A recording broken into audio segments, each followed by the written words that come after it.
Hello, everyone. We're back. This is Tower of Babble, episode 25. I'm joined by Daniel D'Souza today. Just Daniel. Hello. He says hi. And me, Julian. And yeah, we're kind of back on track now. This is week 2 of being back on track. So if we can maintain, we're 2 for 2. So if we can maintain that for a little while longer, we'll be all right. Not a lot as much as we had to cover last week, where we had to cover a month's worth of news. So there's some of it's not quite as interesting, but it's interesting to me. So that's what matters, right? Sure. Because I put the stories together, so it's whatever I think is interesting, or you guys, I guess, whatever you guys think is interesting too, or whatever. Sure. You having a drink today, Dan? I am. What's in the cup today? Cuba Libre. And for the folks at home, Daniel, what's a Cuba Libre? It's a rum and coke, but you say it in Spanish, and it doesn't. The words don't mean the same thing. You say it in Cuban. Yeah, sure. Because can you call it a Cuba Libre if you go to Mexico? You know what? It calls for Cuban rum. That's the thing. Oh, I'm sure they have some, right? I don't know how good the rum is in Mexico. Have you been? I've never been to Mexico. You know what? That's our next trip then. I don't want to go to Jamaica. Don't tell Eli. He doesn't listen to the show, but so we don't have to worry. But because you don't like black people? No, what? Because you don't like black. No, that's not why. Oh, okay. Okay, we're turning the show into now you're making me seem racist, Daniel. If I liked anyone less, it would be the Spanish. That's not true either. I like all people equally, except for women. Fucking hate them, bitches. That's not even true because they're good for certain things too. If you know what I mean? Huh? That's me elbowing you via the. No, I got it. Via Skype. Yeah. Okay, so now we got the lewd part out of the show out of the way. Yeah. We can jump right into the biggest story. I think we can dive right into the biggest story of the week, which is the fact that Jesse Eisenberg was cast as Lex Luthor, and when Jeremy Irons was cast as Alfred. Jeremy Irons as Alfred, cool. It's a kind of smaller role for him, but he's a fantastic actor. He plays villains usually, right? Well, yeah. He's played a lot of villains for sure. I don't know about normally, but he's a great actor. I have no issue with that. Yeah, Eisenberg that'll be fine. as Luthor, though, it threw me off when I first heard it. Well, I think it threw everyone off. I think that it threw the internet into a ragegasm. Did I just coin a new term? But maybe. I don't know. Now that I've had more time to think about it, it's not that bad. He's very young looking. That's my biggest concern. Is that, and that's something you can make up in CG can change that. Yeah.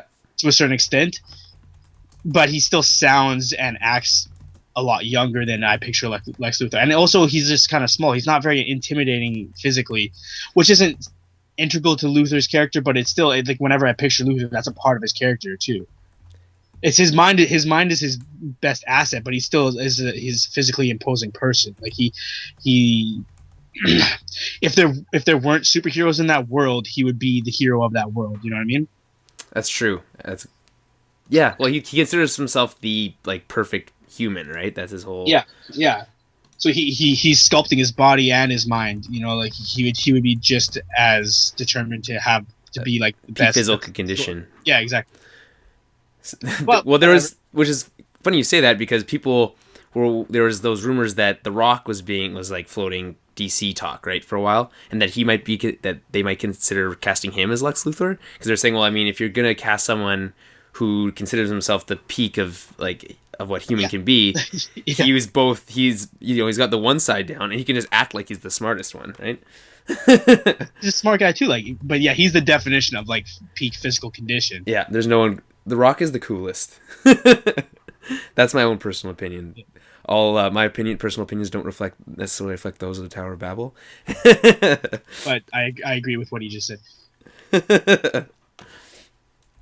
I don't know though. I guess they're taking it into a more specific direction, and I think Eisenberg, he can definitely play a smart character, which is definitely important for Luthor's character. He can play a smart, quippy kind of intellectually imposing character, like he did in the Facebook movie, Social right? Network. That's what it's called. So it's like that, but a little bit more like just a pinch of evil in there. You could argue that Mark Zuckerberg has a pinch of evil already, but they did just essentially they said, you know what, if I think maybe what they did was like they looked at what the world that they're creating. It's a modern contemporary look at these superheroes, right? These, even though they were invented in the 30s and 40s or whatever, this take is a modern look, right? So if there was a LexCorp today, what would that look like? So they're well, so you have like a CEO like already in Mark Zuckerberg. So why don't we just cast the guy who played Mark Zuckerberg? And it's true. And a lot of larger like tech companies, especially, have younger and younger CEOs, right? Yeah, that makes sense for the modern take on it. So maybe that's the way that's how they're looking at it that way. Do you think they'll shave his head? Will he be bald? I think yes. Okay. They will. You were gonna go with a maybe, but you went straight to the yes. I was gonna say like maybe in some capacity, like they might be like a wink at it, almost like I don't know if they do a flashback or something like that where he has a shaved head and then he doesn't for the rest of the movie. And then he's like, this doesn't look good. Or like he starts off without a shaved head and then like starts getting frustrated with Superman and decides to shave his head, and that's like his character transformation. Or his hair starts falling out. Something like that, right? Or maybe he's working with like kryptonite and then his hair starts falling out. Yeah, some sort of radiation sickness. Either way, though, they eventually do have to get him bald in some capacity. I think you have to. I think when you talk about although he wasn't bald in the other Superman movies, played by Gene Hackman. Hackman. He was curly red hair. He was the opposite of bald. If there's anything that's the opposite of bald, it's curly red hair. Yeah. Oh, which actually reminds me, my girlfriend wants me to cut my hair differently. Uh-huh. So she was forcing me to. She sat me down today and forced me to look over pictures of dudes' haircuts and to find one that I thought would look good. And you landed on curly red? Yeah. Well, long story short, I'm getting curly red hair. God damn it! Think Justin Timberlake, but from like NSYNC era, but yeah, like just bright red hair. Whew. Does that make sense? I mean. No, but I can, yeah. I mean, yeah, sure. I mean, whatever. Hold on, I'm sending you an image of what she wanted, so you can look at it, look it over, and you can let me know. All right. I have veto options on this. Well, no, she owns all those. Okay, so this one has frosty tips. But imagine this didn't have frosty tips, because I don't do frosty tips. And no one should do frosty tips. For all listeners out there, if you have frosty tips, either remove them now, and if you're considering getting frosty tips, reconsider strongly. That's the Tower of Babble advice of the week, brought to you by Dippity Doo. Dippity Doo doesn't actually sponsor our show. But hold on, if anyone from Dippity Doo is listening, we would love to have you sponsor the show. Talk. I will wear Dippity Doo every podcast, even though no one can see because it's an audio podcast. I'll tell people that I'm wearing it. This looks exactly the same as your hair to me all the time. I settled on the one that was closest to my hair is now. Whatever. Yeah. Anyway. So all right. We know back to Batman versus Superman.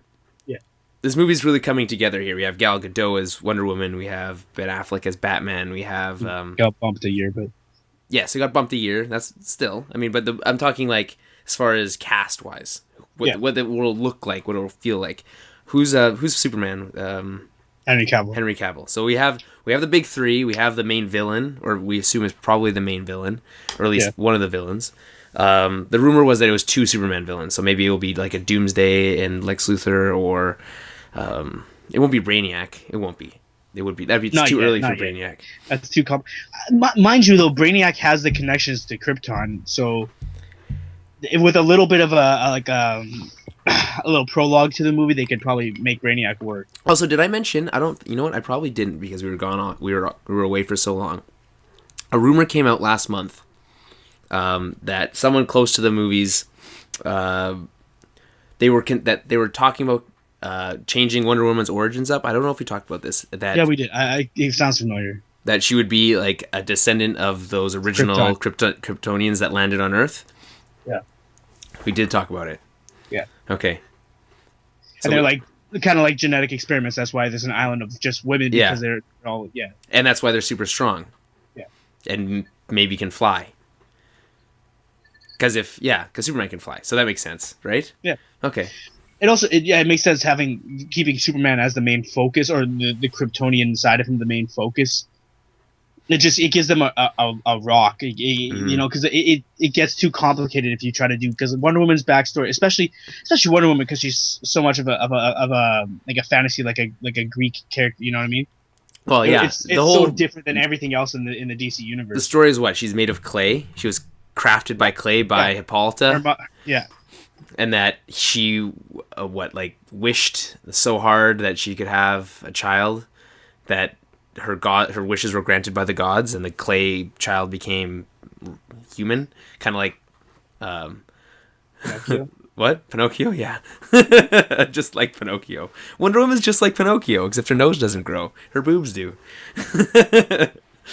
Yeah, so it kind of makes sense to keep it all focused more on the Kryptonian, the alien aspect. Yeah, as it relates to the Earth, you know? And then you contrast that with the human perspective of Batman. Yeah. And then you have yourself a Batman versus Superman movie with and like Flash too, if he's going to be in it and stuff like that. Yeah.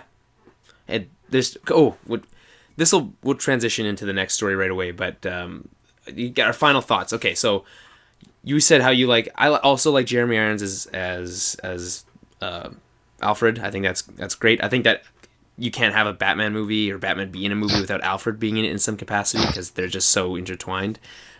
Which is good. I'm fine with that. It's great. Jesse Eisenberg, I'm skeptical.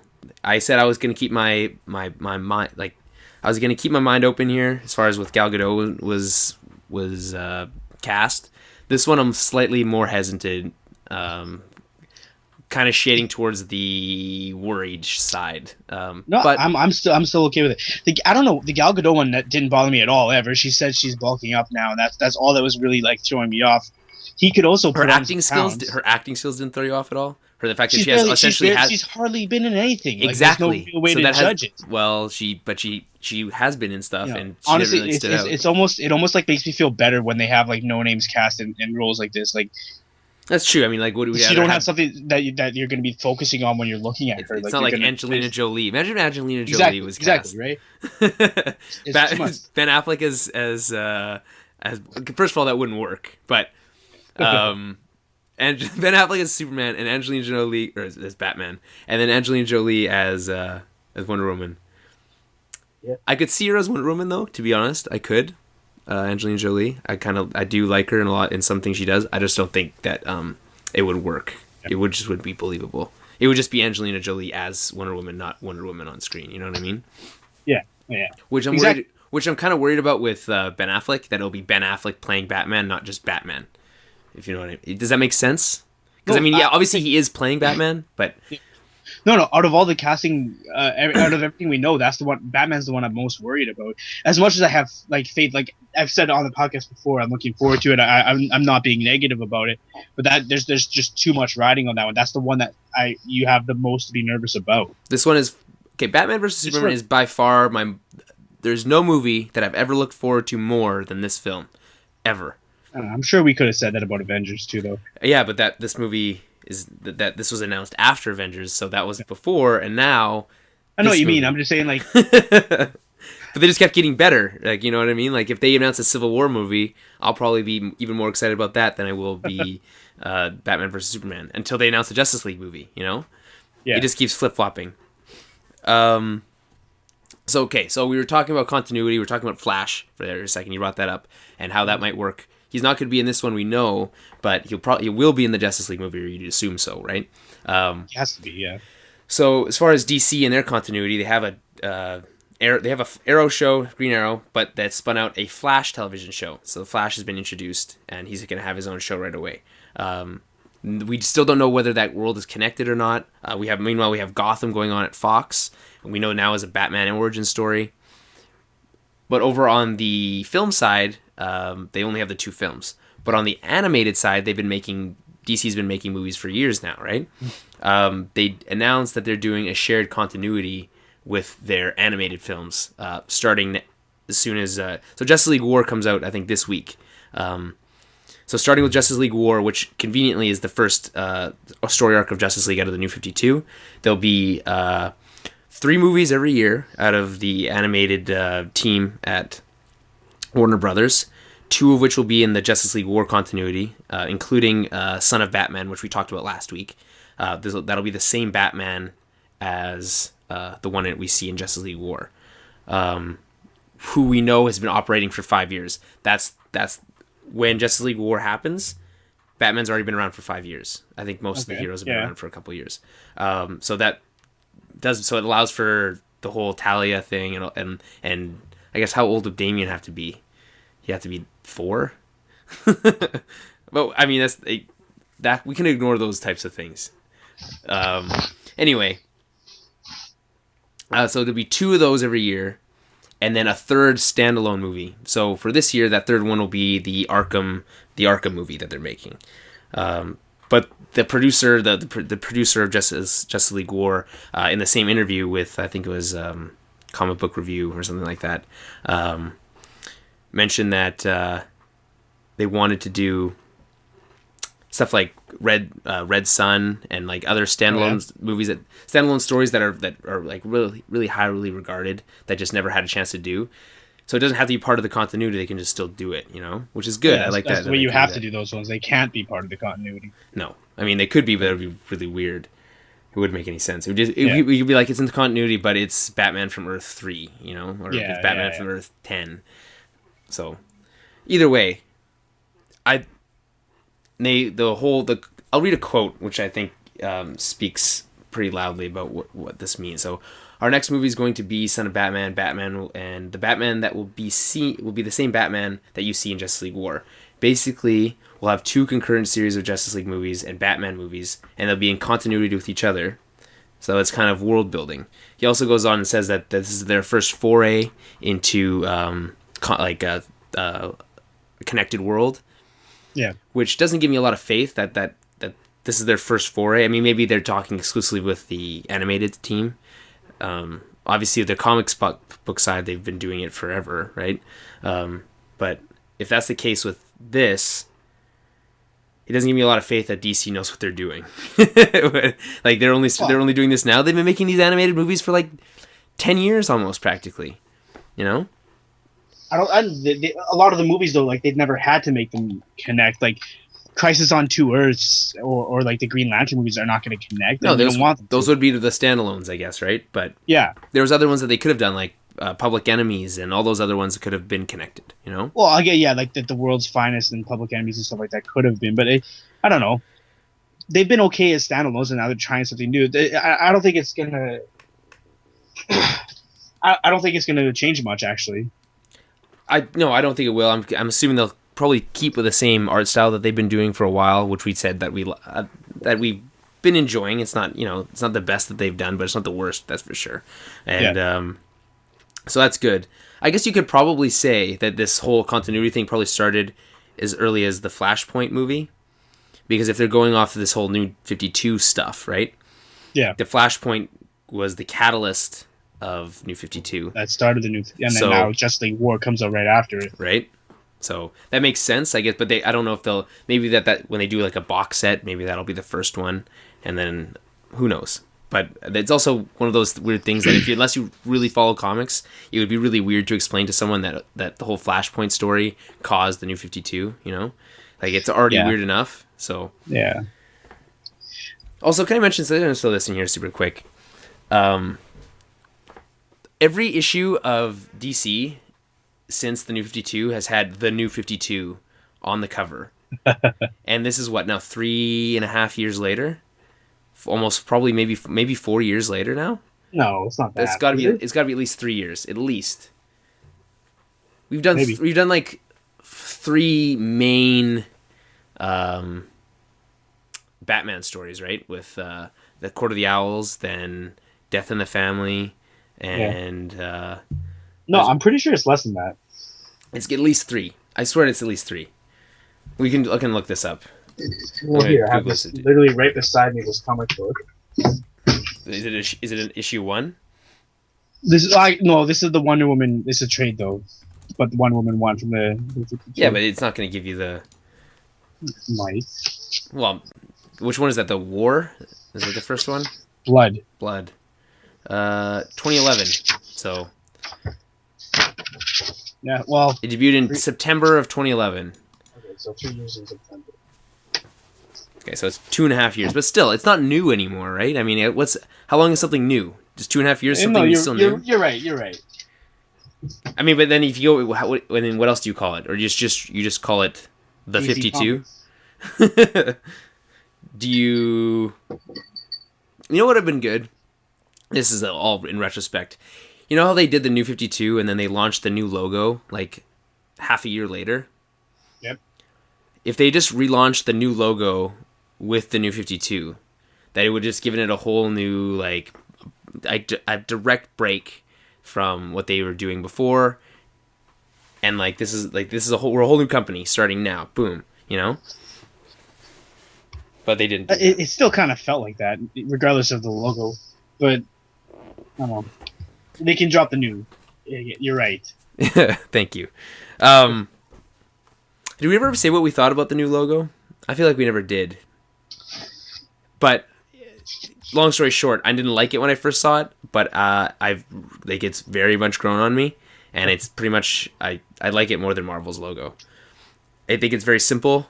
I like the page turn, like on the top of the D, and I like the way that they use it in in television and in movies. Like at the end of Arrow, the DC logo is green, and there's like the page turn shows like an image of Green Arrow from like the comic books in it, like a drawn image, like like it's opening a book. And they've done that with other things as well. With like it's like they're opening a book and there's something inside is whatever the content is, you know, which I like. Marvel just redid their. Remember, I think we talked about this on the podcast as well. They relaunched their whole like intro Marvel thing that they do in front of Agents of Shield and their movies. That they used to have like the page flip sound. They don't have that anymore or whatever. Either way. Marvel's has been around been the same for years and years and years. I'll be surprised if they ever change it, to be honest with you. Although Pepsi's, you say the same thing about Coca-Cola and Pepsi. Pepsi's changed theirs. Coke's likely to change theirs one day. But speaking of Coke and Pepsi, who are main supporters of the Super Bowl was yesterday. That was a stretch. You guys, what? I know you guys take pride in your segues, and that was a big stretch. Well, the best segues are, Daniel. So the Super Bowl was yesterday. We got together, we watched it. Speaking of Pepsi, Henry Cavill likes Pepsi, and we're talking about No, I didn't do that. So Coca-Cola and Pepsi are both major sponsors of the Super Bowl. That's a fact. Both of them have major ads, or at least they have. I don't know if Pepsi had one this year. Anyway, keep going. Anyway, we watched the Super Bowl yesterday. The game, crappy. Like probably one of the worst ever. That Peyton Manning, just can't get it done. It's done, man. He's done? Nah, but close. Nah. He's past his prime for sure. Well, he's won a Super Bowl. He's been in 3. He's lost 1. He's won 1, lost 2. You know what? That's what he set a record for like completions in a Super Bowl, but like there were a million incomplete passes as well. Like he was doing nonstop, but it didn't look good at all. Because they had to start throwing immediately in that game. Like they became a one-dimensional offense. Hey, welcome to the Tower of Football. We're talking Super Bowl today, and anyway, their whole offense became one-dimensional. It made Seattle's job way easier. Yeah. But anyway, the reason everyone really watches the Super Bowl is the commercials, and specifically for us was the trailers. And Dan, I don't know if you caught the Cap 2 trailer. There's a teaser for the new trailer for Cap 2 Winter Soldier, Captain America, for those uninitiated, um, that premiered online. So there's a teaser for the trailer that premiered online. Have you seen the new trailer? Yes. Pretty crazy, hey? It looks nuts. Yeah, I'm more excited for that movie than anything else right now. Like I was skeptical like how they were gonna do Falcon. So badass. Like every time Falcon's on screen, he's doing something badass. Like this is only the trailers. Like there's so many things we don't even know. Like him, like the whole diving off like the helicarrier thing and like spinning and shooting. Like that's pretty much the coolest thing I've ever seen. Like everything that like Cap does so much cool shit in that stuff. Like there's the whole like in that trailer the whole elevator scene which we saw in the before Thor, right? That's awesome. There's like he use a I think I saw, I'm not don't hold me on this. Does he use a manhole cover as a shield at one point? Is getting shot at? I didn't notice that. I think. Also, can I just mention they should totally invent one of those magnetic disc explosion guns if those don't exist already. You know, that's pretty smart, right? I guess. I don't know. It's a very like one-dimensional weapon. I feel like that could go a lot of ways, you know? You could just start to stick to anything. Yeah, if you miss, what happens when you miss? Well, you don't miss. The way it flies underneath and attaches to the car. You have to have the Winter Soldier firing the gun. I'm just saying, no, that doesn't. And it goes and flies at like a phone booth. It doesn't come pre-attached with the Winter Soldier. Maybe it has a gun, like maybe it has a button on it that like allows you to like turn on the magnet. So as it's coming up to the car, you like turn it up, beep, and it sticks to the bottom. And the logistics behind the actual weapon that explodes the car with, we presume has Nick Fury in it because he's pretty like messed up. Yeah. Either way, the Winter Soldier like that it goes into more of like his like. Either way, I'm pretty sure an RPG would have done the same thing. Daniel, it's a shield car. No. Have you not seen Agents of Shield? He has a car that flies. He does. So you're right. Which is, I take it back. That's way cooler than the whole Falcon thing. Although, a person that flies is pretty cool too. I have a thing for flying, apparently. A person that flies is cooler than a car that flies every day. But he still has has wings and like a booster pack on the back of him. Yeah, that's 100% cooler than a car that flies. Even if it's a convertible like Lola. Oh. Okay. Also, Transformers: Age of Extinction. So the new Transformers 4. What was that? Oh, I'm sorry. You didn't hear me. I said. Okay, I thought it sounded like more like to me it sounded like a zipper, like you're zipping your sweater up. No, nah. Have you seen it though? Have you seen it? I did. I watched the trailer. Mark Wahlberg. Yeah, the Optimus Prime is riding a dragon, and not just any dragon, a robotic dragon. It's a dinosaur, isn't it? It's a robotic dinosaur dragon. Dan, what's the difference, really? What's the difference between a dragon and a dinosaur when it comes to robotics? Dinosaurs are real and dragons aren't real. Neither are robotic dinosaurs or dragons. Yeah, you know what? Yeah.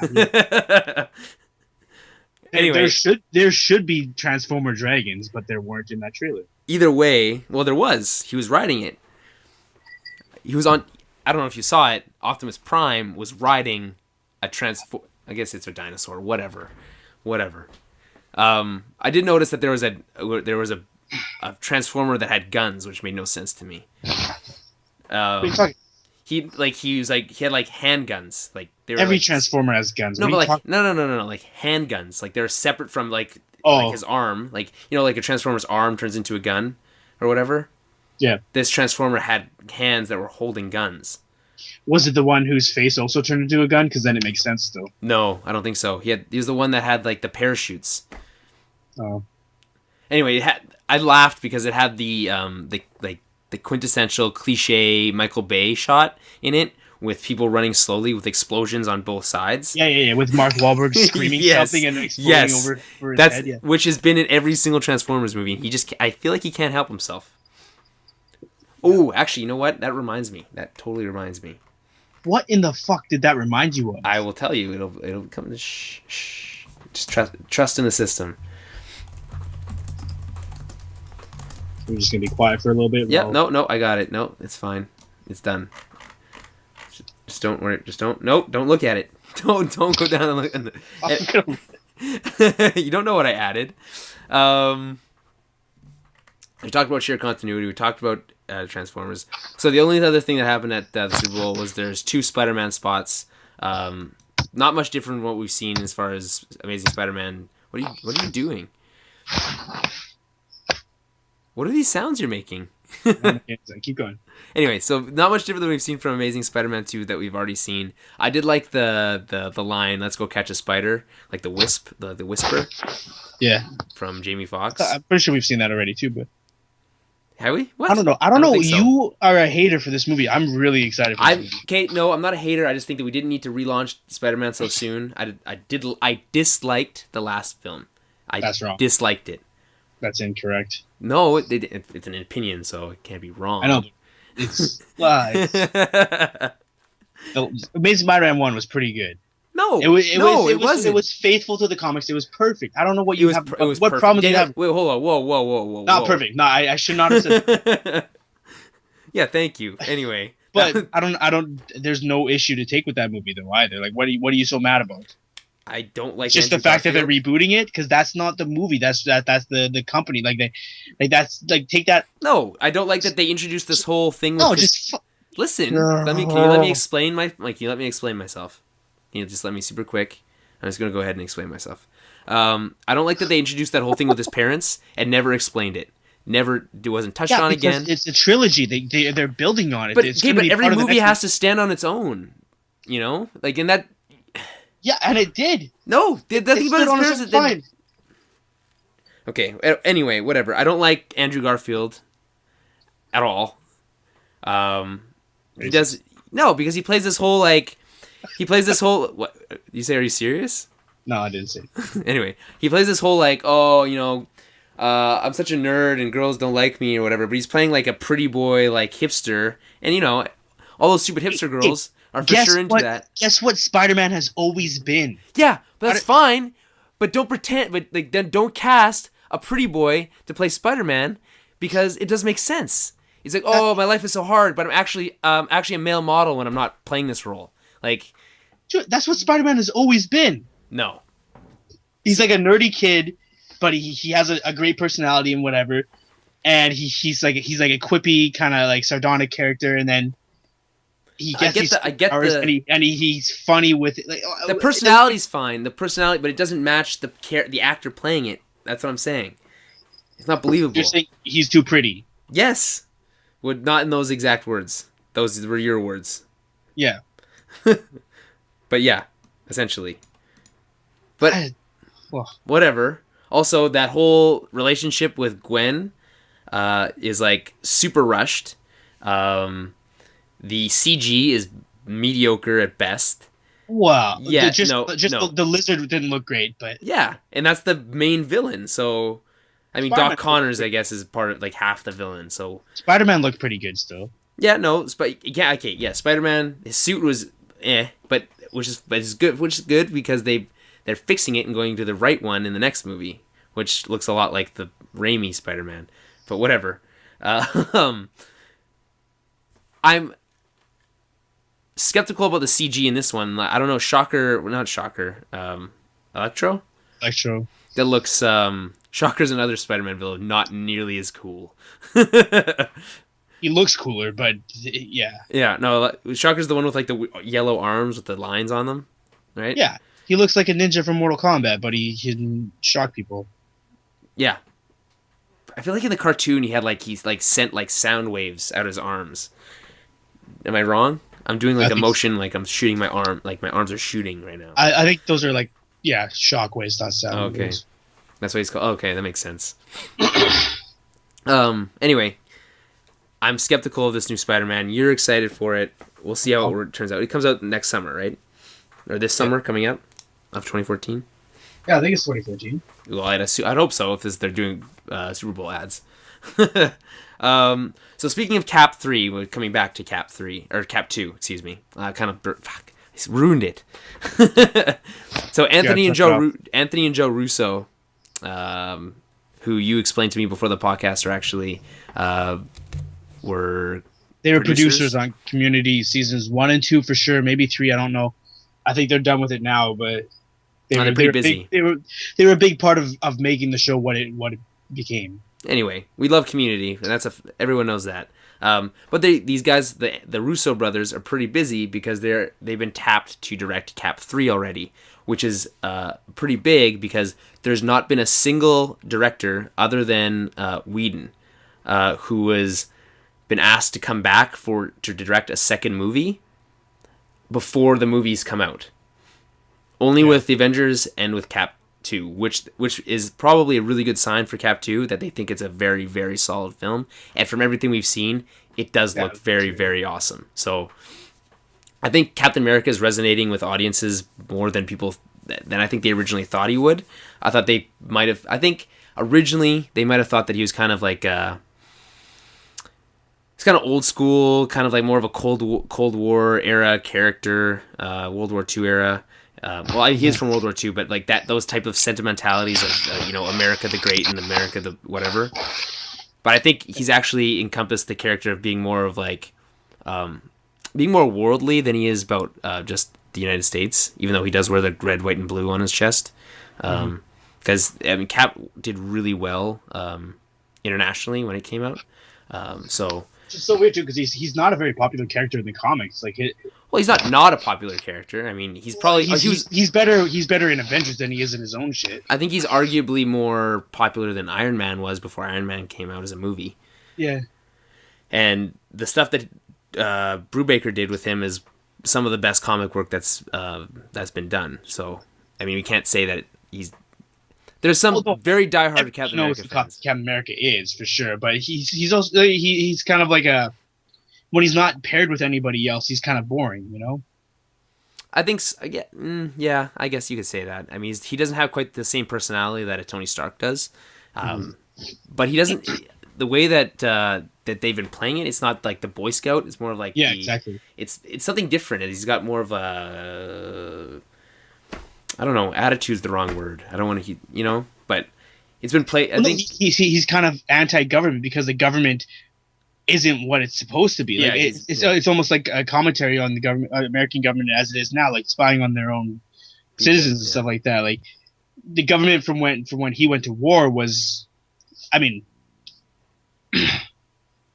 I don't know a lot about the history of that time or whatever, but it definitely is portrayed very differently than the government now. Like most people, it seems like there's like an air of mistrust. People don't trust their government, and that's not the case back then, you know.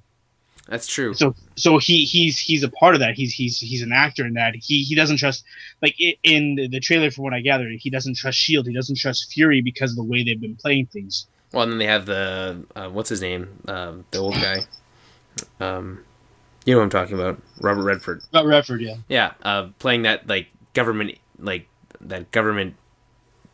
figurehead role almost. The top of the chain of. You can imagine that Robert Redford could have been in one of those floating heads in Avengers that Fury was talking to, right? Yeah. Sure, So, and he's like, the interactions that they're having aren't cordial, those are very much like head to head. He believes in right and wrong. He doesn't believe in how they're enforcing their right and wrong, even though he's a part of it. I think that's probably going to be one of the most interesting aspects of Captain America 3, like you brought up, or Captain America 2, excuse me, Winter Soldier. Especially when you consider that you bring in his old friend, Bucky Barnes, into this whole mix. That's going to be a big part of it because everybody around him, Shield and the government, are going to advocate killing the Winter Soldier. And once he finds out who it is, like in terms of his own definitions of right or wrong, he won't want it. He'll want to save Bucky, but those won't be his orders. You know what I mean? Yeah. That'll be the climax of that friction. That's true. Is Captain America? He kills, right? Like he uses guns from time to time, right? He's not supposed to, man. Or he did. I don't think he's not. He for sure killed people in the war. He's for sure killed Nazis. That's for sure. Yeah, but Nazis aren't people. Yeah, that's true. But would he kill a an agent of Hydra? I don't think so. I guess not in the films, but in the comics, probably, right? I think not in cold blood, but in defense of himself. I think maybe like not accidentally, but maybe by circumstance. But I don't think he'll Oh, actively the old. I don't have to kill you, but I don't have to save you routine. like if no, what I'm saying is like if a bullet happens to bounce off his shield and hit somebody and kill them, Yeah, that's that's not fair. really his fault, right? Yeah, that's fair. Okay. I probably that makes sense. I kind of probably knew that. I just kind of wanted to voice it. Anyway, I'm really excited for Captain America 3, and it's only like 2 months away. You keep So, saying 3, but it's 2. well, I keep reading 3 on my screen here. Anyway, 2. I'm excited for Cap 3 too, as well. Right, yeah. So another trailer that came out last week or this week is Seth MacFarlane's newest movie for A Million Ways to Die in the West. So it's a western, but it's a comedy, obviously. With Seth MacFarlane, I don't think he's ever anything done like serious stuff. Like Ted was. Okay, back up. I'm getting ahead of myself here. A Million Ways to Die in the West, a western, satirical. Looks hilarious. Yeah, it does honestly look. Go watch the Red Band trailer. There's a lot of. There's also a non-Red Band trailer, but I don't recommend watching that one. The one you want to watch is for sure the one with the guy getting his head crushed by a giant ice block. That's the one you want to watch. And anyway, Seth MacFarlane. I don't think he's ever done anything very serious that I can think of. Did you like Ted? Haven't seen it. You never seen Ted? Man, hilarious. I think you specifically would think very highly of that movie. Ted is hilarious. It didn't. I don't know. You're not a big Mike Wahlberg fan. I think that's the problem, right? I like Mark Wahlberg, but just I don't know. I never got around to watching the movie. Is what it was. It was never a priority, and then it just. Yeah. I'm not gonna buy it. I'm gonna spend money on it. Like, yeah. No, that's fair. I'd say it's worth a rent, though. You know. Is that a thing anymore? Renting? You can rent like Redbox or whatever outside of 7-Elevens and stuff. Nah. Once they add it to Netflix, I'll watch it. It might already actually be on Netflix. As far as like, have you have you even checked? Nah. Anyway, you thought the trailer looked funny? Yeah, it looks hilarious for sure. You know, there's the guy on fire, and it's like, don't worry, they shoot. Well, it's like it's a theme throughout the trailer, and the trailer's short enough, but there's a theme that like people die all the time, like just because literally a million ways to die in the West, like wild animals just being shot by some. I think what did he say? It's like if it's not you, it's trying to kill you. Is the line from the trailer. Yeah. So you know, like the whole idea of a satire about westerns, I mean, is maybe a little late because westerns haven't really been popular for a while. True Grit is an exception, obviously. Not that it was ever huge. That movie is great movie, True Grit. The remake, that is. But first one's good too, by the way. I haven't seen it. Actually, there's 3 of them. There's three. The John Wayne is like the second or the first remake, but the second iteration of the movie, and then this is the third one. Either way, good film. So I'm excited for this. I mean, I really like Ted, so this is his second foray into filmmaking. This is first as an actor, though, right? Yeah, you know what? Yeah, I think so. I mean, he's been a voice actor obviously for years on Family Guy. He does obviously Brian's voice, which is just his regular voice, and then he does Peter as well, I think. And he does Stewie as well. Oh, he does Stewie. Oh, and Stewie. Oh, so he's a good voice actor. Yeah. Okay. Anyways, I'm excited. I've always liked his stuff. I love the stuff that they did with Star Wars. Those Star Wars movies are some of my favorite stuff ever.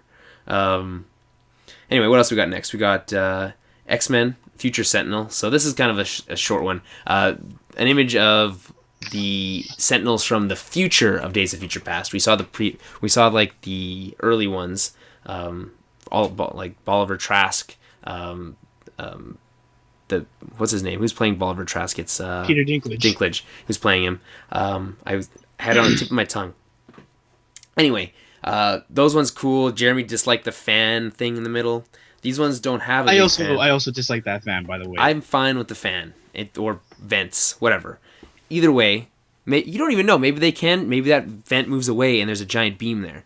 Will that satisfy you guys? That makes less sense. It makes no sense. Maybe as a government project they couldn't put a giant beam on the chest of their robots, but if they disguised it as a vent, then they could. So it was just hidden by a vent. Yeah, why not? And nobody figured. Okay, but anyway, anyways, They don't like mutants. I don't know if you know that.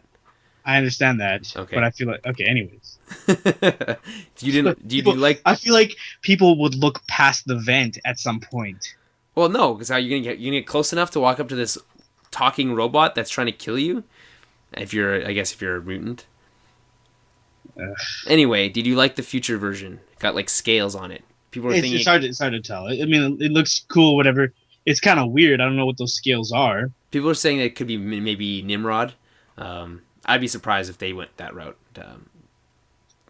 But Nimrod's you know, it's he's a part of Days of Future Past. Like, Nimrod. yeah, it's not out of it's not I unreasonable. think it's a lot to well, I guess I don't what's the villain then? I guess it's the future villain. I guess Nimrod would be that because Trask wouldn't still be alive, right? If the villain in the villain quote unquote is the Sentinels and Trask in the present day slash past, then Nimrod and the future Sentinels would be the villain in the future, right? Yeah. Yeah. Okay. Or what's that enemy that's like a combination of a bunch of enemies. You know what I'm talking about? He uses the Sentinels and he uses all the different like the anti-mutant forces and stuff like that. I feel like Oh, it starts with a B, I want to say. this is just one person. Yeah, it's like one. Yeah, Is it a mutant? no, no. Is it Stryker or whatever? I think Stryker's also in the movie. Striker's a part of it. Yeah. He's assimilated by this thing. Oh, really? Yeah. Forget about it. I don't know. Just I think Omega Red, like. no. I'll come back. I'll figure it out. Just give me. Okay, I honestly have no idea. Omega Red'd be cool, by the way. I'd like to see a Wolverine movie with Omega Red. What else we got? Nintendo, right? Okay, so Nintendo. We talked about this last week. The whole profit reassessment and all that stuff. So Yeah. in the shadow of that, coming this week, is that they've been talking about different revenue streams. One being that they plan to be more flexible with their character licensing. So don't be surprised if you see Mario's and Luigi's in more things than you have in the past. The quote from Iwata is that we will judge based on our own criteria if that licensed product really leads to consumers' smiles in the medium to long term, and if it's in direct competition with our core business. I think that's like very much a Nintendo thing to say. So they're not basing it on how much money they're making. Yeah. They're basing it on whether or not if licensing it will make someone smile, which is interesting. I'd like to see Mario and Luigi. I don't know. That being said, I think they'll keep Mario and Luigi More, as long as a little more core. Yeah. They're licensing them. They're not selling them off, right? They're just, giving them Still, avenues. I think that's like such a huge part of their identity. I don't see them wanting to spread that around. Well, they've already teased it, right? So they're doing that whole Link slash button masher game. You know the one I'm talking about? No. Anyway, they announced it at E3 or something like that. It's like I can't remember the name of the series now.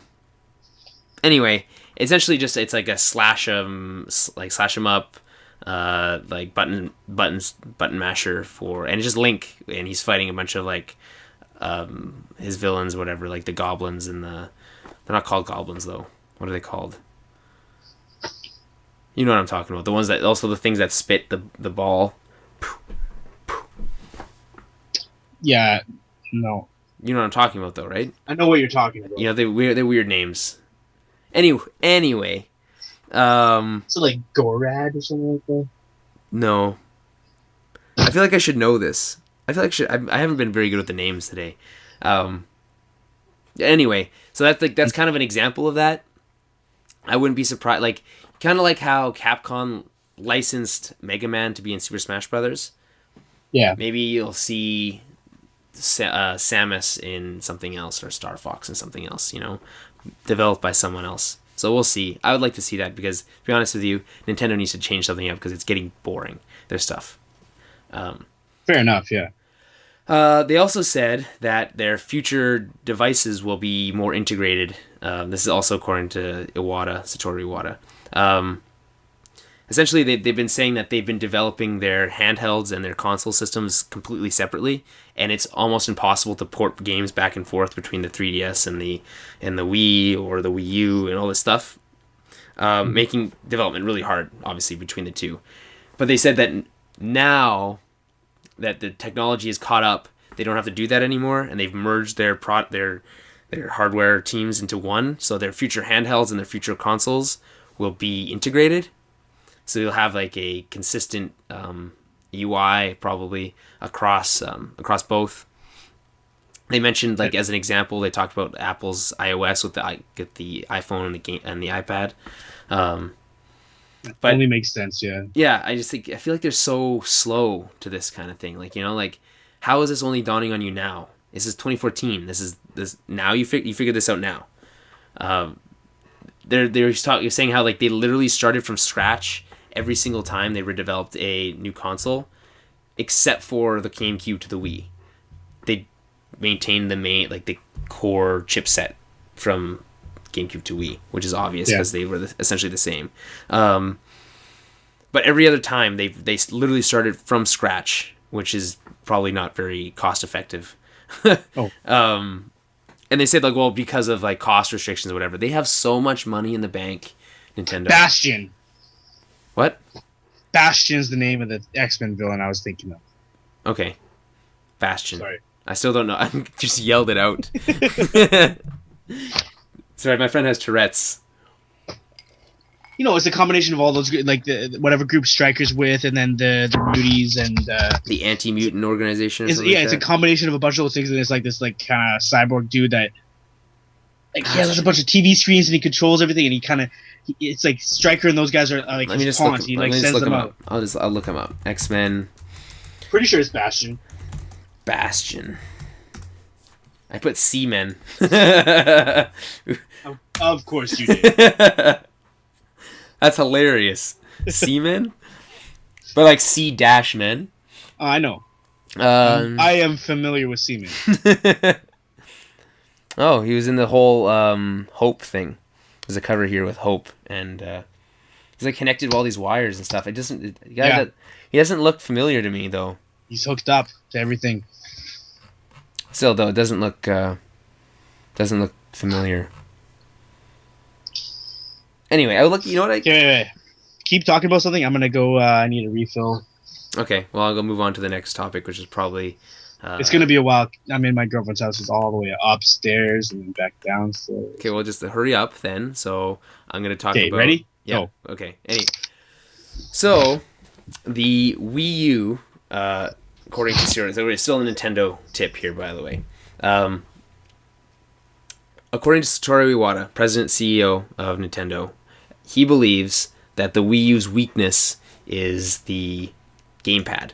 To me, makes a lot of sense. It's not clear how, like, whether or not one thing, like, it's not clear if the Wii is separate from the Wii U. Like, a lot of people might think that those are the same console, and you have to buy the gamepad.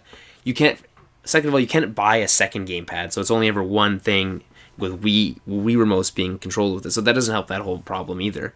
I'm still on the fence of whether I want to even get a Wii U. I mean, I absolutely want to get Super Smash Brothers. I love Super Smash Brothers. Loved it for a long time.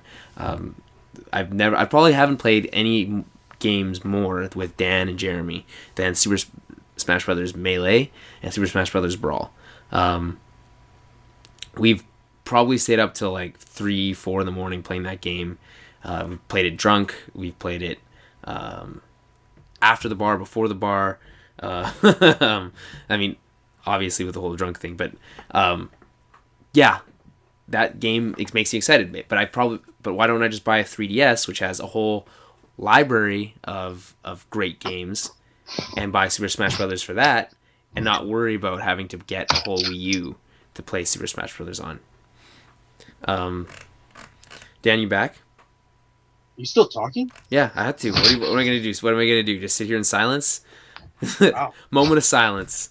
But that'll come for later. Philip Seymour Hoffman. Yeah, that was what I wasn't doing a moment of silence, but yeah, Philip Seymour Hoffman is dead. And there it is. That's the moment of silence. He died. He got found in his apartment. He got found. He got found in his apartment. Overdose. I think people were saying heroin. I'm not sure for sure. Something like that. But I was talking about Super Smash Brothers, actually, which is completely different than the death of Philip Seymour Hoffman. Okay. So we'll get back to that later. There's not much to talk about as far as with Nintendo, so I'm done with that. Other than that, I mentioned that Iwata believes that the Wii U's weakness is the gamepad, which I agree with a lot. It's cumbersome and it's not clear if that actually is the system, or if you know what I mean. Like some people might think that that's what it is, just the gamepad, like an iPad. Again, though, I think they don't have enough games that really they don't have a large library yet, right? Oh, Mario Kart 8 is out in May, now, by the way. Yeah, okay, so there are games coming, and I'm sure they're going to incorporate the pad, but in terms of the games that I have or the games that were launched with the system, there's not much going on with it. Like it's essentially a controller that has a screen in the middle that's has a map of the level or something like that. So it's not being used properly. Yeah, it's not like there's some Mario games like the Nintendo Land. I don't know if you've played the Nintendo Land stuff. I have, yeah. So you there's a map of the level that you're on. You can watch Mario run around, but great. You could just have a mini map in the corner of the screen, right? Exactly.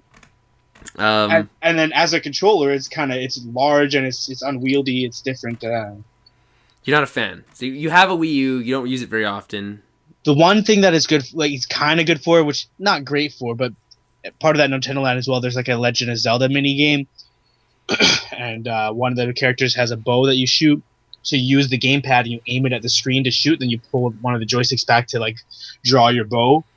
So it's kind of cool because you aim using the pad, so it's you're, physically aiming. That's inventive. Other than that, I haven't really. Oh, and there's another Nintendo Land one where you swipe the pad and you're throwing a ninja star, so you have to with two fingers. Yeah, I remember playing that. Still, other than that, there's not a lot going on with it. Well, I noticed, for instance, when I was using it, that at least when I played, there's that F-Zero mini game. Yeah. And it didn't even work properly. You would just start malfunctioning. So it doesn't to me, the gamepad is not only that, it's not only just gimmicky, it's just it doesn't even work properly when you want it to, but the other game I have for it is Zombie U, which is also kind of a weird game in general.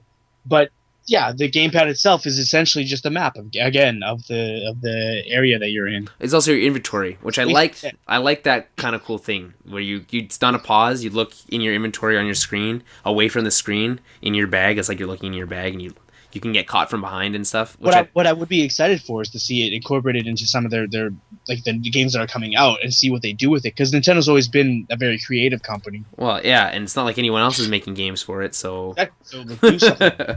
Use it. So moving on from Nintendo, I have a list of some stories we don't have to necessarily comment on, but we'll just run through quick. So Sly Cooper. They've announced there's going to be a movie. There is a short little teaser trailer for it. It's being made by the same people who are making the Ratchet and Clank movie. So I think that's supposed to come out next year, and then Sly Cooper the year after. You're not a fan of Sly Cooper, I guess, in general? No. I've never played a Sly Cooper game. Ratchet and Clank I'm a fan of, though. They're hilarious games. So maybe the movie will be hilarious. I think the trailer was hilarious. Yeah, I'd look forward to that movie. It's good stuff. And Sly Cooper, I know there's a lot of humor in it. I just never played it myself, so I can't really comment on it. To me, this makes perfect sense for Sony. So Sony's obviously making these. They have a film studio as well, right? So you have these characters and these licenses already. You might as well use the technology that you have, that you use to make these games, and just apply it to making movies and use the same cast. It's probably not very expensive because you already have a lot of those assets created, right? And yeah, I think it's a win-win. You're creating more, especially because Sly Cooper is such a popular game. There's already a following. It's not super popular. It's pretty popular. I thought you were being sarcastic for a second, to be honest with you. No, I think sure in terms of PlayStation fans, Sly Cooper is pretty popular. Well, there was a Sly Cooper that came out last year, but there hadn't been one for years and years and years before that one. There was a Sly Cooper collection that came out as well last year. It just makes sense as far as building your brand. If let's say one of these movies takes off, right? and it becomes a big hit. It's like Frozen did. Frozen's still like number 1 or 2 at the box office like a month later, right? Let's say it takes off like something like that. The brand awareness that's going to be created with children as far as a Sony property and getting them on board with a PlayStation that's huge. I think so. It's multifaceted. Yeah. As far as the business model of it, anyway. Moving on, PlayStation PS Plus subscriptions tripled after the PlayStation 4 launch. To me, that makes a lot of sense, but I'm not sure. It's not clear whether or not that's those 3-month like trial subscriptions, which would just kind of make sense with you're selling 1 million PS4s, right? I don't know how many PS Plus subscriptions there was before, but if you're selling 1 million PS4s, each one of them is subscribing to 3 months of PlayStation Plus. Is that what they're talking about? It's not clear. But if that's the case, it doesn't really surprise me. I wouldn't be surprised if some of those fell off at the end of those 3 months, which is coming up, which is actually probably February. It's probably now. What else do we got? Arkham Origins DLC was canceled for the Wii U. Which is another bad sign. It makes again lots of sense. There's probably they probably look at their numbers and they probably said there's probably like 500 copies of Arkham Origins sold for the Wii U, and they're like, it's not worth our money to invest in developing the DLC for this game, not for the Wii U. So I'm surprised. I think they probably got a bunch of money to make the game, like a subsidy from Nintendo, and then since then they're like, well, no one bought it, so we're not going to continue supporting it. That makes sense. Fuck them. Well, fuck who? Nintendo? or WB Montreal? No, kind of Nintendo, but I'm. You know what? I think this whole sales like issue that they've been having is a wake up call for them. I think they needed it. I think they're gonna reevaluate the way that they operate their business, and I think it's gonna make them a better company. I think it'll make them a better company with their core audience. A lot of people want a new Metroid game. People want they might not sell super well as far as like as well as like the Nintendo, like the Mario games, like the Metroids and the Star Foxes and the and think what else. There's another property that they haven't had in a while. F-Zero. Okay. Like that, Mario Kart's by far their best selling, and great, good on you. Make a Mario Kart every year. I don't care, but I think you appease your core audience by providing those titles that they want. Either maybe like a Metroid Prime remake for the Wii U, high def, the whole like the trilogy, that uses the Wii remotes or the gamepad to aim. I don't know how you would do it. Some way that incorporates everything. I think that would make people very happy. I think what they've done with what they made the Legend of Zelda Wind Waker, that remake looks great, sure, but it's not a new Zelda game. Develop a new Zelda game, high def. Use those assets that they showed for the tech demo, as far as like the giant spider, and make your Zelda game epic and awesome. That it is as awesome as it can be in high def for the first time. Even if they don't sell as well, Zelda probably will, but it'll make your brand so much stronger. I mean, I know you want to be a family brand, Nintendo, but you gotta concentrate on the 20% of your audience that's most loyal to you, and those people love those. What consoles. Got you to where you are? Yeah. And ignoring them is obviously not working, right? So, anyway, like back to full circle. I think it'll make them a stronger company. I think they're gonna reevaluate, and it's gonna benefit us as fans. I'll agree that they're gonna reevaluate. They basically have to, but we'll see what happens after this. If they can if they get out of the console game, become more of a publisher or not. That's usually for Sega. It was a death knell, right? When was the last Sega game that was developed that was really good? Since the Genesis. Since the Dreamcast. Oh, nothing, yeah. Yeah, well, essentially. So, I mean, that's usually, it's not a good sign. I mean, it doesn't mean that they don't make money, though. No, that's true, but they probably don't have, like, $1 billion in the bank like Nintendo does. I guess. Yeah, and they're also making money on some other fronts. Like, they have a whole investing arm. Do you know that Nintendo is, like, the third biggest company in Japan? They're not. It makes sense, too. Yeah. Um, so I'm not worried about the company going out of business. I just would like them to explore new opportunities. What else? Halo 2. So they did the Halo Anniversary Edition for the Xbox 360. I don't know if you remember that. Yeah. So they redid everything. But I really liked about the Halo Anniversary mode was that you could turn off the 8 high def and you could like go right back to like the original. at just a click of a button, you could just turn it off. So the rumor is that their Halo 2 Anniversary Edition will be out for the Xbox One at some point. That's kind of cool, I guess. I like Halo a lot. Yeah. I don't have an Xbox, but Halo 1 and 2 were good. After that, it kind of meh. Halo 3 was, yeah. I played Halo 3. I played... I haven't played Reach, but Halo 1 and 2 are awesome games. Yeah, they are. And that's what started the whole mythology, and that's the stuff that I like the most. So as far as the gameplay itself, I don't really actually ever play them. I just kind of like read the story.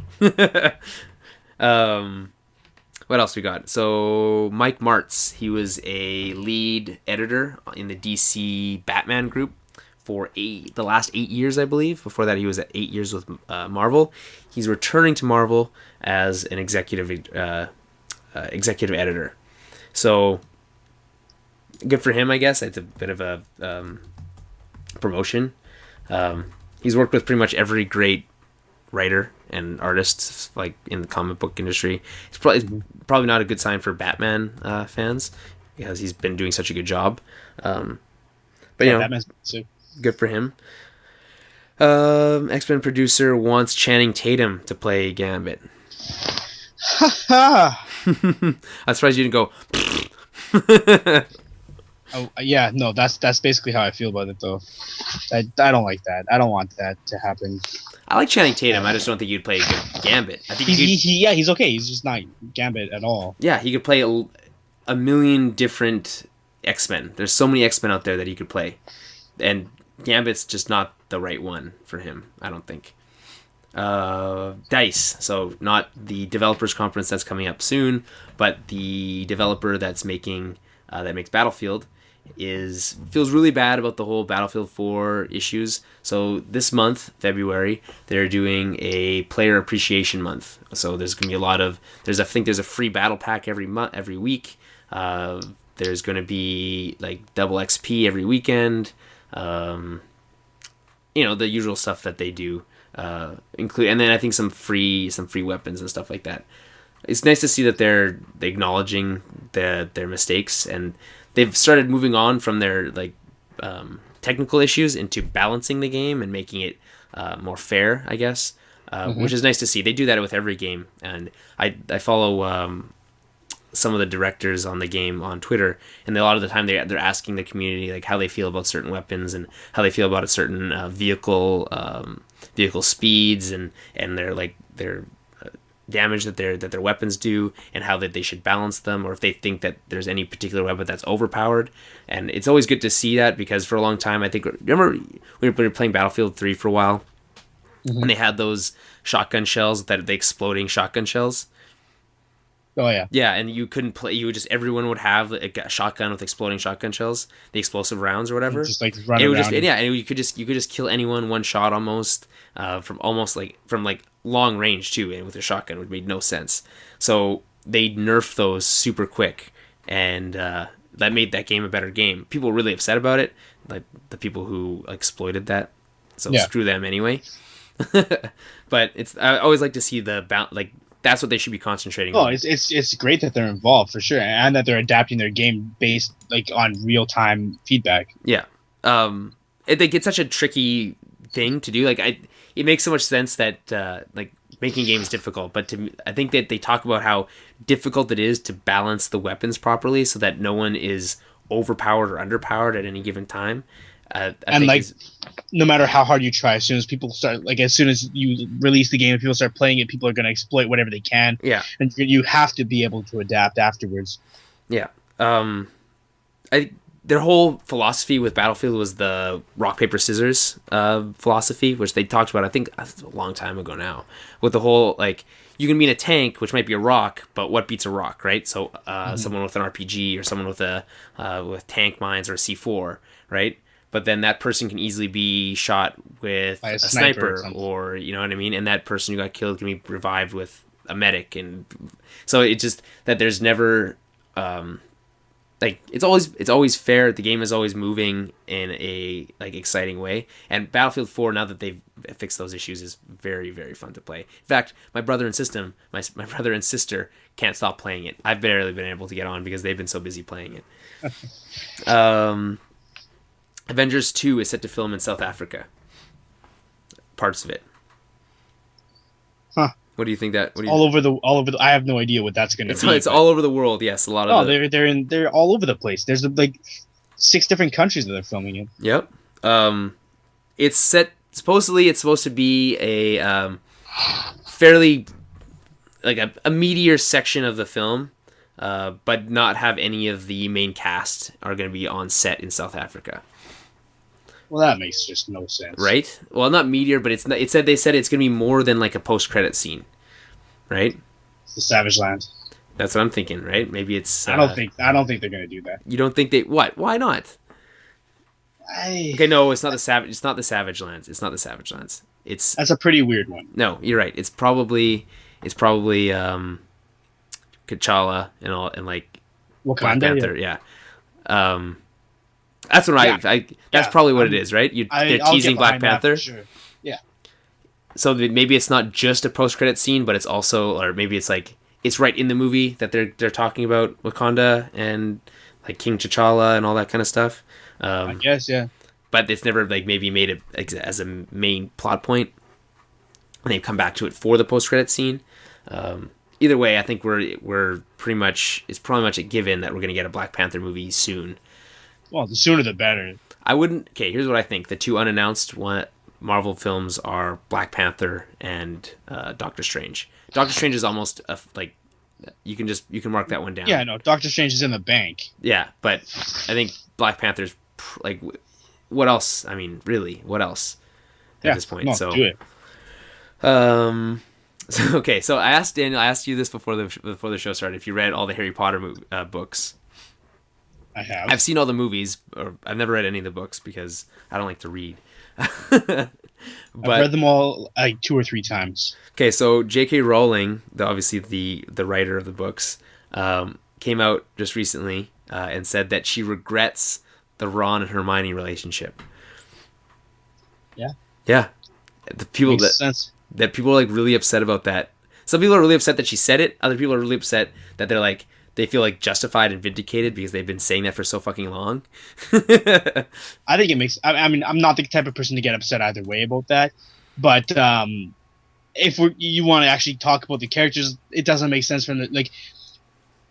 You know, they grew up together. They have a lot of adventures together, and there's some infatuation there. But like, given their personalities, there's going to be a lot of friction. They're opposites, but not the type of opposites that attract. Yeah, I think what she I mean? said was like, I could see maybe they became a relationship or maybe they got married or whatever, but they would need a lot of marriage counseling, I think is what she said. Wait, like just the way Hermione is so organized and like strict, and like Ron is kind of just like a An oaf? dumb, yeah, like just kind of bumbling around, like bouncing off things. Like it would never. Like, They yeah, never- as far as from like what I got from the movies, yeah, I never really bought that one. She said she didn't say that necessarily that that Harry and Hermione should have been together. Although that probably makes more sense. She didn't admit to that. She just said that probably Ron and Hermione was a mistake, and that she was blinded by having like this was her idea originally when writing, and instead of changing her mind as the characters evolved as she wrote them, she just stuck to her guns and said that's how she wants it to be, and saying, which I think could probably happen to a lot of writers, is that this is how you want it to be, Yeah. even if it doesn't necessarily make sense in the story that you've been writing for the past 2 years or 8 years or however long she took her to write it. Which I'm worried might happen with Game of Thrones. I know that's something that I worry about constantly. That the next 2 books are going to be affected by the series, the show as well. Like not even. I think he's conscious of that. I think that won't be an issue. We talked about this before, but there's no way to know until the book comes out, and it's even harder That to book tell is because fucking due. It's overdue. also it's hard to even if that was the case, because you have the the perspective of having the show watched, you're going to try to color it that way. If there's something you don't like, you might say, well, it's probably because of the show. It's hard to tell. It's impossible to separate the two. So it'll be interesting to see how that plays out. And it'll be even more interesting because I won't know for the next 6 years. So did I talk about this last week? That Arrow is introducing the Suicide Squad? No. Oh, spoilers. Arrow is introducing the Suicide Squad. Amanda Waller, who was cast early in the season, she's been in the show for a while, is starting a suicide. Who's she talking to? It's not Deathstroke. No, because Deathstroke's a part of it. He's going to be part of it later, probably. But she's talking to someone else. I'm trying to think who it was now. Anyway, that's not really the important factor. It's that she was like, I want you to be a part of a team. He's like, okay, whatever. And he's like, it's not really so much of a team, it's more of a squad, which I think was a really cheesy line, but they just threw it in there because they knew it would push the right buttons for the fans, right? Yeah. I'm not going to keep talking about it. I've mentioned a million times how much I like Arrow. It's getting better and better and better. If Agents of S.H.I.E.L.D. can be half as good as Arrow is in their second season as Arrow's been in its second season, then we have nothing to worry about with Agents of S.H.I.E.L.D. You know what? My girlfriend and I are almost done the show that we're on right now, and I think Arrow's our next one. Oh, that's good. Also, it's nice to be watching a show as it's happening, so you can discuss it. Once you're caught up, it's one thing to like I watched Battlestar Galactica, for instance, in not reruns, but on Netflix. I watched the whole thing. And I know for a fact that show is very divisive, and people were talking about it like crazy when it was coming up to the finale, and all the different season finales and different things that are happening in the show. I would have loved to have been a part of that discussion, but because of watching it in it'd be the same thing when I watch Breaking Bad. It'll be the same thing. Yeah. So I don't get to be a part of that community, and I love being a part of that community for Game of Thrones. Obviously, we do a podcast about it. So that's half the fun for me, is discussing what's going to happen next.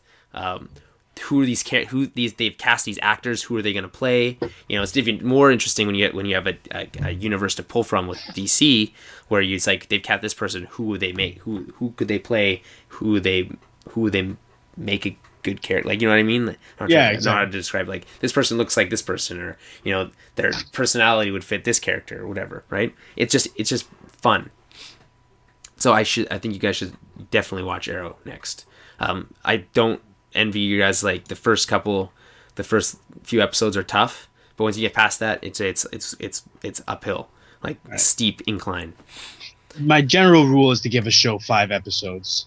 Okay, that's fair. 5 episodes, and if I'm not into it at all, then I'll just stop. That's fair. I gave Firefly 2 episodes, and I was like, I don't know. Seriously? Yeah, I never went back after 2 episodes. No, go back. Just fucking watch it. Firefly's awesome. Yeah, but it also doesn't really like the fact that I know that it's not going to end in a very satisfying way. It ends right in the middle of the season. There's no ending until you watch the movie, and the movie's kind of rushed. But people talk about how television today isn't as good as it used to be or whatever. In its heyday. But I think nowadays that wouldn't happen. They would at least give it the end of it. They would give it the end of a season to at least write a finale. Look at Dollhouse. Dollhouse was also a Joss Whedon thing, and it got canceled in the second season, but they let them finish their second season. Yeah, and they let them write a finale. That finale, by the way, is pretty sweet. Well, Dollhouse. The second half of that second season was very rushed. It was not the way they wanted the series to go. You can tell. Yeah. But they were at least able to finish their story. Yeah. But Firefly never got that. Firefly was seriously if you watch there's 14 episodes, watch them on Netflix, and then you're just well, what, why? What?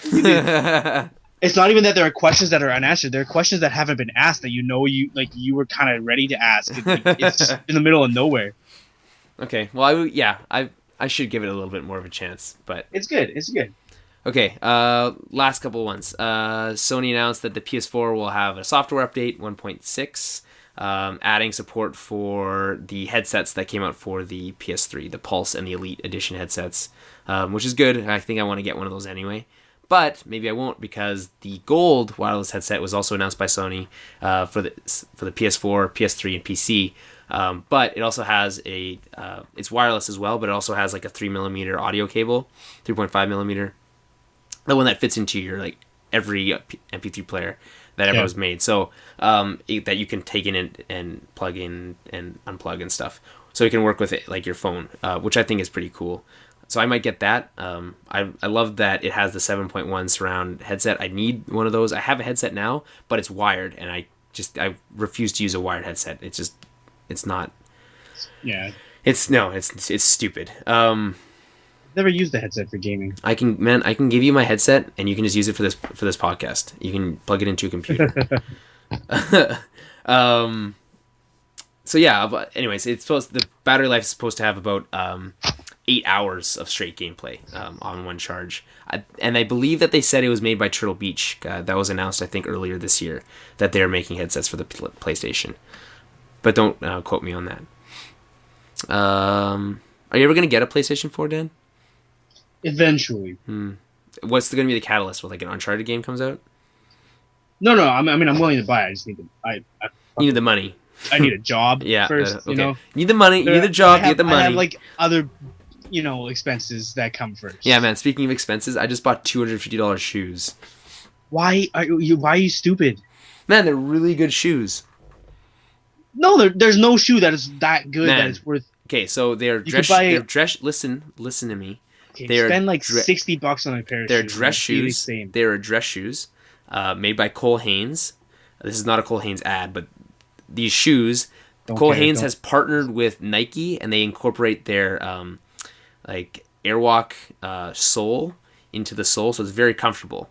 Okay, and these are pretty much the cheapest shoes at Harry Rosen, by the way. Everything else was like $500. Jesus fucking yeah, Christ. I know. And they're brown, so they match my. I bought them for the marketing trip. I needed new dress shoes. These shoes, I think, can last me literally years and years and years. So, to me, it's an investment. I needed new dress shoes anyway, so I bought these shoes. I guarantee you could spend $80 on a pair of shoes. They also fall apart. No, they don't. They don't. I bought $80 pairs of dress shoes, and they do. Well, they're literally falling apart. Take care of them. I just know I walk in them too much. They like the soles fall out. But anyway, this is not it. This isn't the Tower of Shoe Cast, or the Tower of Football Cast. But it can be. It can be all those things. We can do whatever we want. It's our show. Splinter Cell. Okay, last two. One more story. Okay, can you get through this one before you? Shoes. Can you before you start bitching at me about my shoes? Can you just let me get? I can't. No, I can't. No, we're not going to do this one. We're not going to do this story. $250 on a pair of shoes. It was $220, Dan. Okay, plus I got a shoe polish to go along with it, and the shoe polish was $15. But I also had a $50 gift card, so it was like more like $170. Is that more reasonable? Nope. Okay. Anyway, Splinter Cell was originally pitched as a 007 game. Obviously, it's a Ubisoft title, right? At the time when Splinter Cell first came out, Ubisoft held the James Bond game rights. I'm not sure who owns them now. I think it's EA. But again, don't quote me on that. So that's kind of cool. Half the idea was that it might have been because it was also pitched as kind of a Tom Clancy thing, possibly, as maybe using like the Sum of All Fears character, Jack Ryan, right? That's who also just had a movie, didn't do very well. What was it called? Jack Ryan Sleeper something, or Jack Ryan Shadow Recruit. That's the one. Anyway, it didn't do very well. Like it debuted at like 8th. But anyway, they ended up using the Tom Clancy name. Yeah. Anyway, going with a whole different, like, its own story. But I think Splinter Cell could have been cool as a James Bond game. Although James Bond's usually a little bit more overt. He's not so much covert, you know? For sure. So It's completely different. well, they're both spies, so Okay. That's where the similarities end, though. but you do okay. Yes and no. James There's Bond is he's so like I know you love James Bond, but he's much more cartoonish than Splinter Cell. yeah. Like they both use gadgets, but James Bond gadgets are like this is a pen that's also a poison dagger. This is a sandwich that's Okay, also but a like gas you bomb or could also something. Dan, okay. The There's sandwich never there's no yeah, I know, sandwich that's a gas I know. bomb. A pen could be a poison dagger and also be a very like smart way to kill someone.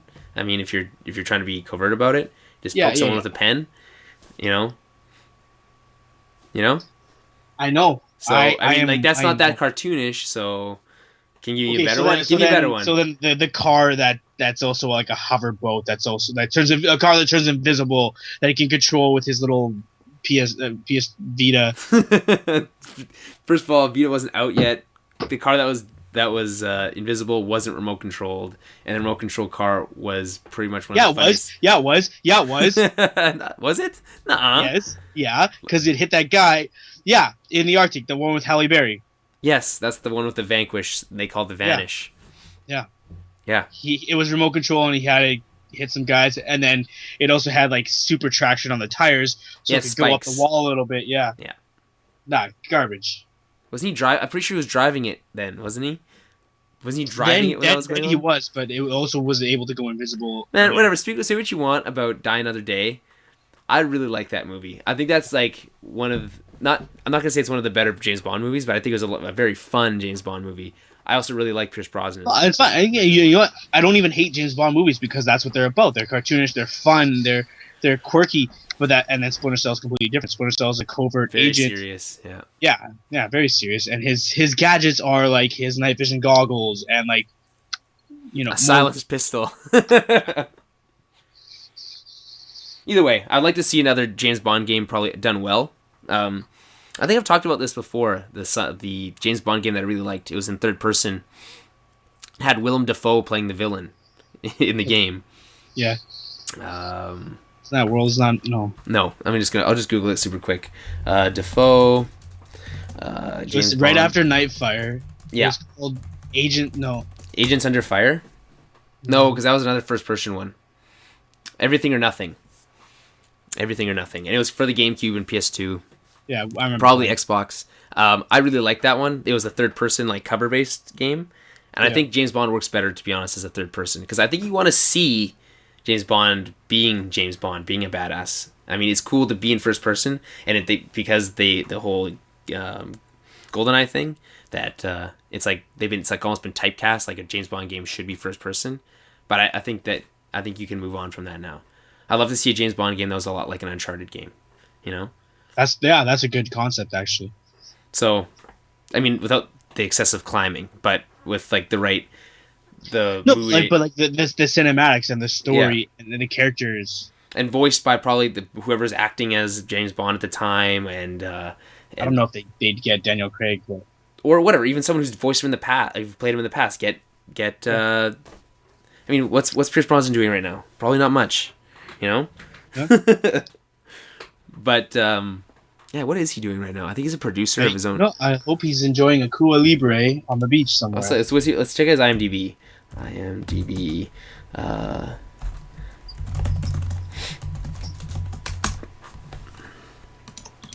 Let's see. I know. Remember, he made a couple of those movies right after he did James Bond that he was essentially playing James Bond, but he wasn't. You know? The Matador. No, not the Matador. That one's really weird. Have you seen the Matador? Yeah, I think so. After the Sunset. Yeah, that's the one. That's the one. After the Sunset. Pierce Brosnan.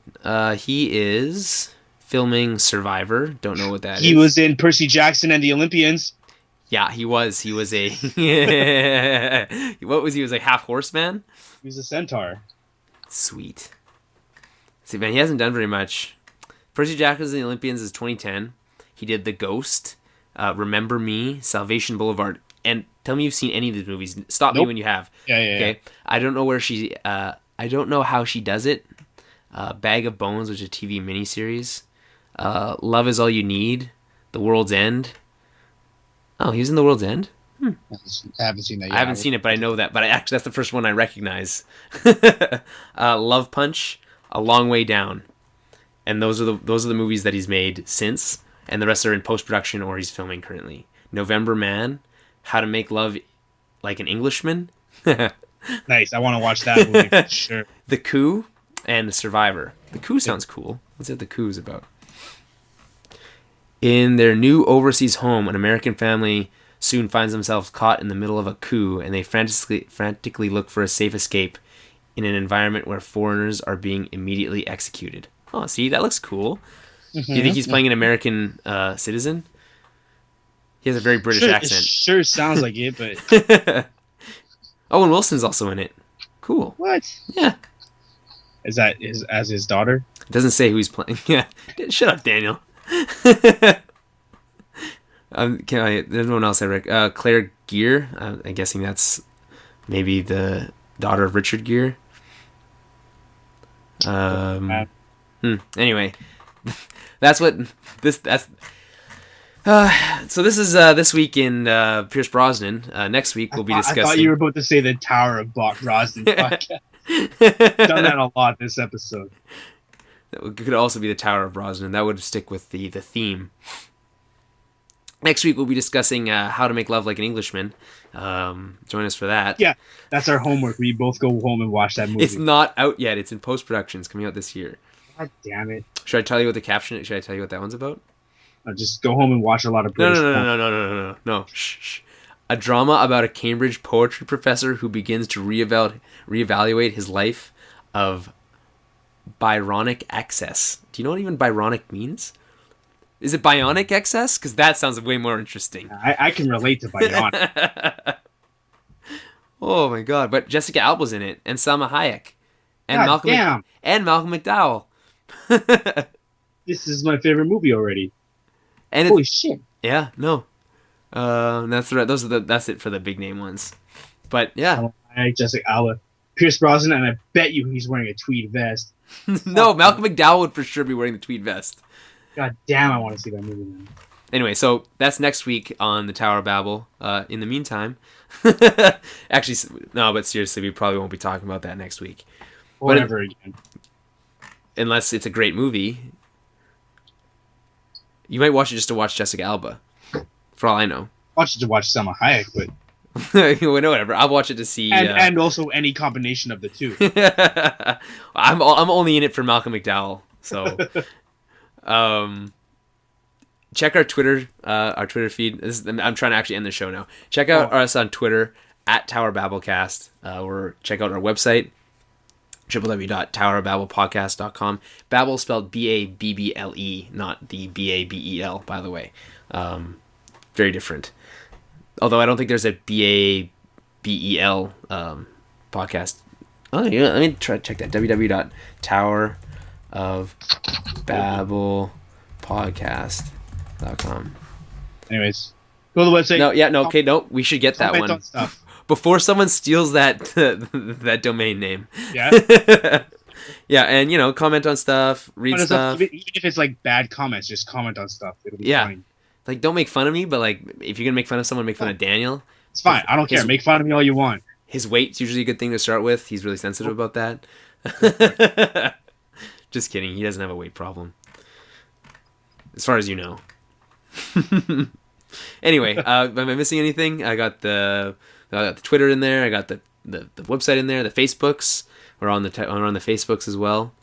Stitcher too. People like Stitcher. Yeah, Stitcher. We're on Stitcher and iTunes. Yeah, rate us on iTunes, please. I just really want like a really good review on iTunes.